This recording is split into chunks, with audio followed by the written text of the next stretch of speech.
Ryan, how you doing? Hey, John, how are you? Good. It doesn't. You got your hair going today, man. Oh, I know. It's after a night game, whatever. But Gotcha. at least I've got some. Hey, you're exactly right. That's okay. Just kidding around. Oh, you're fine. To know what the AFC to know what the AFC East is like, and how difficult it's been for teams to knock off the Patriots. Given your relationship with that time, is there something significant to the fact the Bills are in position to clinch this title for the first time since 1995? Yeah, I mean, maybe to the outside for us, we're kind of in this little bubble right here, and you're just trying to do what you need to do each week. You're focused on that thing, right? The task at hand. Certainly we have a long way to go here. We've put ourselves in good position to play some meaningful games in December. But the only thing that we can really focus on and try to control is us and our abilities and how we perform. It's much like when you early part of training camp and these guys are competing for roster spots, and people start looking at counting numbers and this and that, and you really got to have great mental toughness to focus on the things that you can control, or else you start slipping. And really, that's no different for us right now. We try to go 1-0 each week. That's our goal. That's what our goal will always be, and do everything we can. And all the other things that are outside of our control, we try our best to focus on the things that matter, which is, in this case, Denver Broncos. I can only just as a follow up, and I respect your one game at a time focus. I truly do, because that's how you guys have got here. How difficult, just what it, I mean, I don't know how many people wondered how long it might be after an 11-year reign atop the AFC East. The Patriots aren't going to win it for a 12th straight season. Just might there be some significance for you as a football fan?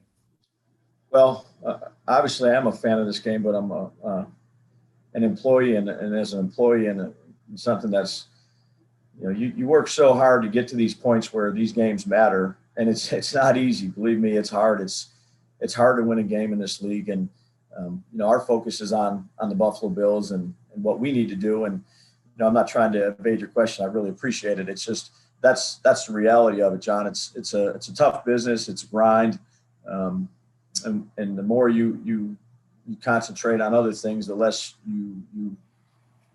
less opportunity you have to be successful at the job you have. I truly respect that. Thank you very much, and congrats on getting this far. Thanks, John. Hey, Brian, how are you? It's Sal. I also worked on my hair for today. Hey, Sal. Yeah. Don't worry. John will just ding you on that one too.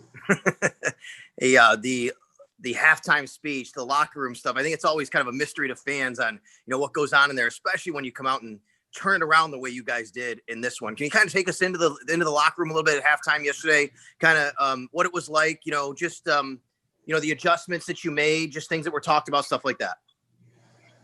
Yeah, it was, calm, cool, and collected. Give credit to Pittsburgh. This is a really good football team. They're won 11 games for a reason, and we knew that this would be a challenge. It's a tough front to deal with. They have they have a lot of good players. They have two exceptional players that are hard to block, and it shows. You study the tape. So, what we talked about the night before was to try to be relentless competitors, and two, to be encouragers, because you knew there was going to be some lulls in this game. You put on all 12 of their games, you watch them. Heck, the last however many years that I've been part of playing with them. It's just an outstanding organization, and the defense is excellent. So, there were going to be times, whether it was the first quarter, the third quarter, the fourth quarter, whatever it may be, we knew we were going to have to stick together and, compliment the defense, who played an outstanding game. Can't give them enough credit. They had that interception there that kind of changed a little bit of the momentum. So going in at halftime, it was, a 9-7 game. We were up 2 points, and We missed some opportunities in the first half, and we missed some opportunities, but I'd say they made us miss them too, the way they played. So we talked about doing your job. There was no yelling and screaming or anything like that. Gave them a few things that we wanted to try to accomplish there in the third quarter, in the beginning of it. And again, all the credit, it will always go to the players for going out there and executing it. And they did. They had the 3 points there. We missed some opportunities in the red zone. 3 points there at the end of the half where we had that drive down to the 16, and then we got the ball in the third and scored a couple times, and had a good series there at the end of the game. So we have a lot of veterans on our team. I've been in a lot of games in this league, and so have our players, and they don't always go the way you want them to go, and sometimes you get up, sometimes you get down, but staying level-headed, staying composed, staying focused, giving them a few keys, and then going out there and try to execute those keys, and those guys did, and they get all the credit. And to run the 4-minute offense in 7 minutes and to hold on to the ball at the end and put a team away like that, what does that mean to you? What did that tell you about your team? Well, that they were executed under pressure. That's a long time to hold on to the ball there against a good defense, and made some good plays. And the big play on 3rd and 11 to Dawson that Josh made over there on the little check down to him, and ran the ball pretty well, and had a quarterback keeper there at the end. Not easy to do. Not easy to do. It requires a tremendous amount of detail, a tremendous amount of execution, and a tremendous amount of teamwork. And again, credit to the players. Thanks, Brian. Thanks. Hey, Brian. Asked Sean about this, and he kind of gave you the credit for going back to Zach Moss in that drive that Sal was just talking about. After, he had fumbled in a tough spot against the 49ers, and, Devin got a lot of the work after that. What do you think it can, or I guess what gave you the confidence to go back to him, and what can that do for him in more of those crucial moments heading down the stretch? Yeah, well, I credit Sean for the culture that he's built. Look, there's job requirements for everybody. There's standards or expectations, and they're clear. And that's the job, as whether it's him as the head coach, me as a coordinator, to lay those out, crystal clear expectations and standards. And I think the players understand those, not just for the players or for all of us. We have a lot of confidence in our guys, Zach included. That's tough. You're a young guy, and you get pulled a little bit there in the game. And, I think being an encourager to a young man, whether it's a young player or a 10-year vet, it doesn't matter. I think we all need a little encouragement time and again, and make sure that they understand, look, they're on our team for a reason. He's a good football player for us. And by no means does one game reflect to the next game. Each game, give credit to Sean. He's going to do what he thinks is best in terms of, how we played and who we play with. And if there's a decision that needs to be made, we all support that. But again, I think it goes back to the process of really laying down clear expectations. We're not down on anybody. We don't have time to be down on anybody. We're a team. We stick together and we support one another. And certainly Zach did a good job for us yesterday, ran hard, particularly when we needed him to run hard. And, we're going to need him and everybody else to continue to do that. In your experience as a coordinator, what's the balance there between the teachable moment, right, of sitting Zach down? I mean, he knows he shouldn't fumble, but, Sure. Sitting him down to, I don't know, calm him down or whatever the reasoning is behind that, but also not letting it fester too long and letting him know that you guys are still confident in him. Sure. I think that's right away. I mean, after that game, what was it, 2 weeks ago, whatever it was, after the game, I just went up to him in the locker room and obviously talked to him, and he was fine. He understood. And I think if you're clear and you're honest and the players know you care about them, and they know you have confidence in them, that's important. Showing you have confidence in them, showing a little bit of compassion too, because that's not always the easiest thing. And right after that game, San Francisco game, had a good conversation with them. And you don't let that fester. I mean, it's kind of, once that's over with, Matt, you're on to the next week and you're in the practice and you're not sitting there talking about it over and over again. Again, we've assembled our team, and the guys on our team we have confidence in. And there's always going to be mistakes, but there is a balance between, fearing to make a mistake and going out there and doing your job and doing it aggressive. And I think that Zach knows, as I hope all of our players know, how much confidence we do have in him. Thank you, Brian. Thank you. Hey, Brian, Josh Reed, how you doing, man? Hey, Josh. Good. How are you? Good. The difference in the first half of the offensive line and the second half, slowing that pass rush down. What is there something you can pinpoint on? Just in particular, maybe even Daryl, what he did on TJ. Yeah, I think look, all those guys. We knew it was going to be a tough matchup, and I think all 5 of those guys, including the tight ends and the backs, we had some different things there. Competed hard, and we won some and we lost some. That's the way it usually goes. And it's not just a line when things are going exactly the way. We had a couple third downs. We had an opportunity to hit. Whether they had a free runner, we just missed it. That's the game. That's the game against good teams. That's the way it's going to be from here on out. Again, I go back to giving credit to those guys. It was good execution. They're the ones that had to block and throw and help Josh get into a rhythm. And I thought we settled in a little bit and played a really good half in the end of the half there. Speaking of settling in, when Josh comes out in that second half and it just looked like 14 was running wide open all over the field, how easy is it just to keep calling it? Calling, hey, plays that that it's going to be one of his first reads is to 14. Yeah. Is it like is it like basketball where you're like, hey, just keep feeding the hot hand? Yeah, sometimes. You don't want to make too much out of it. He's a good player for us. He usually gets open. And, I think we have some other guys too. And if you take a look at the right side and Diggs was open, you look over at the left and Beasley's open. So those guys work well together. And we're going to need them to continue to keep on competing and having good seasons. They're good players for us. And I know Josh trusts them. Thanks, Brian. Appreciate your time. Thank you. Hey, Brian, how are you? Hey, how you doing, bud? Good.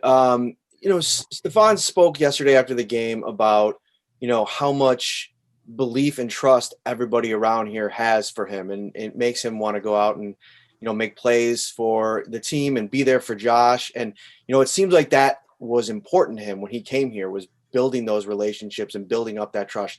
How were you able, just specifically to your relationship with him, how were you able to do that, especially in this weird time where, with COVID and how everything's affected that? Well, fortunately, I'm a FaceTime guy. So, we talked a lot, and it's not just about football. I think it's more important to get to know when you acquire a new player about the person, and really not a lot about football at first. Usually players don't care how much until they know how much you care about them. And that's a building process. It's just like it is with anybody. But that's a very important aspect to me, developing these relationships with these players, whether it's, with Steph this year or Cole or Smoke last year and these rookies.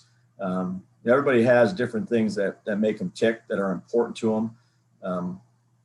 And it's hard not to have an affinity towards a guy like Steph. He's a really good person.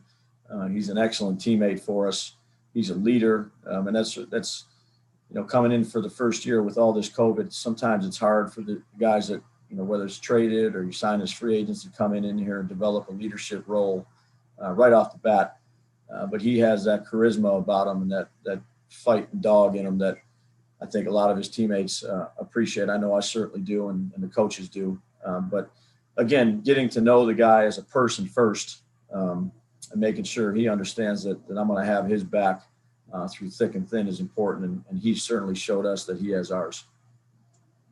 Thanks so much, Brian. You got it.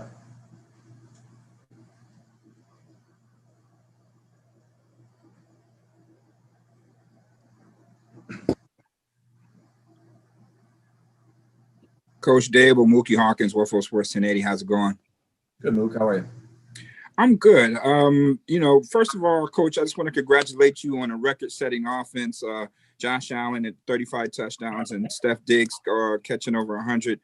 catches in a single season with 3 games to go. Care to talk about your reincarnated rookie in the first round, Stephon Diggs? What did you see in Steph Diggs from watching tape in Minnesota that helped shape this offense?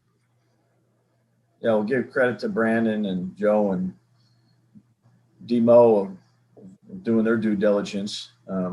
He's a good football player, Mook. I mean, you put on tape. Again, you have to do a good job with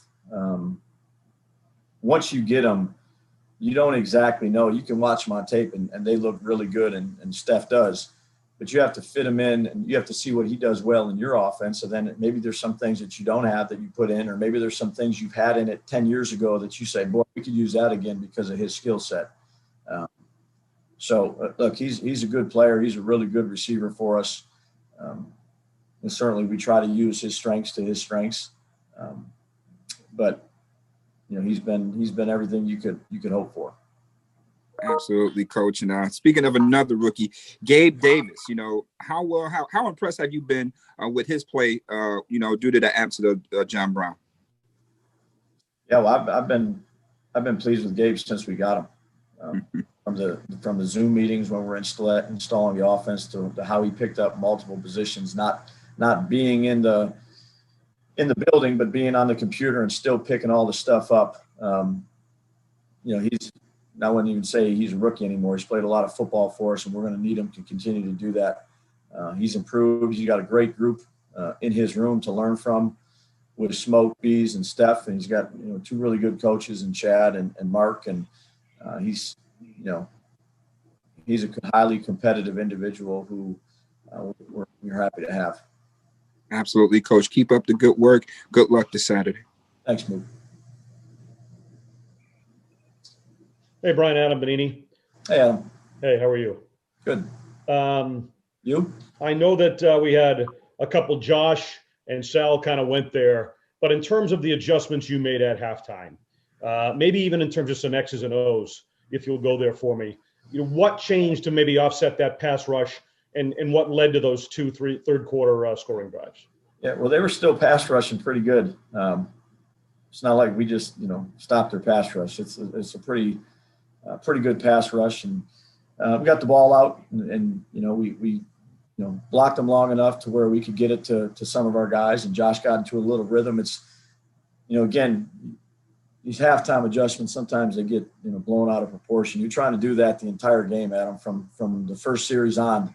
You're talking in between series and seeing if we could get anything going, and we didn't hit on a couple third downs.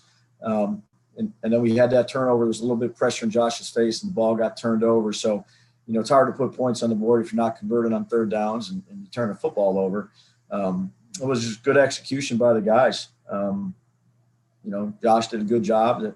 It took all 11 guys. And when you're getting into a little bit of a rhythm, that first series we came out, it was a 6-yard gain, a 4-yard gain, a 3-yard gain. I don't even know if we had a third down. Maybe it was 1 in there, but kind of moved the ball down methodically and had some catch and run plays, and didn't have any negative plays on those series. And it's a lot easier to put points on the board when that's happening. But in terms of specific things, or, we thought of these 14 things at halftime, that was more, the players' execution. They did a really good job.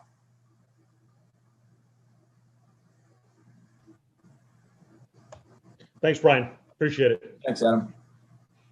All right, that's all for today. Thanks, Daboll. Thanks, guys. Have a good day.